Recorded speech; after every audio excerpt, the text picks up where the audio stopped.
Napoleon Hill quotes. Whatever the mind can conceive and believe, it can achieve.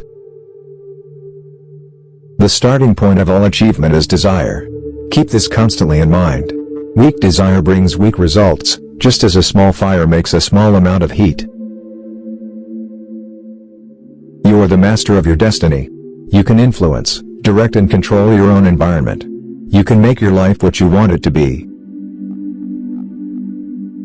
When defeat comes, accept it as a signal that your plans are not sound, rebuild those plans, and set sail once more toward your coveted goal. If you can't do great things, do small things in a great way. Do not wait, the time will never be just right. Start where you stand, and work whatever tools you may have at your command, and better tools will be found as you go along. Before success comes in any man's life, he is sure to meet with much temporary defeat.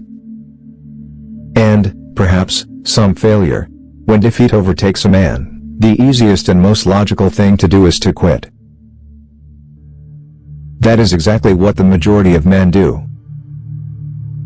More than 500 of the most successful men this country has ever known told the author their greatest success came just one step beyond the point at which defeat had overtaken them. Set your mind on a definite goal and observe how quickly the world stands aside to let you pass. When your desires are strong enough, you will appear to possess superhuman powers to achieve. The way of success is the way of continuous pursuit of knowledge. Every adversity, every failure, every heartache carries with it the seed of an equal or greater benefit. You may be hurt if you love too much, but you will live in misery if you love too little. Happiness is found in doing, not merely possessing. Thanks for watching videos. Please like and subscribe.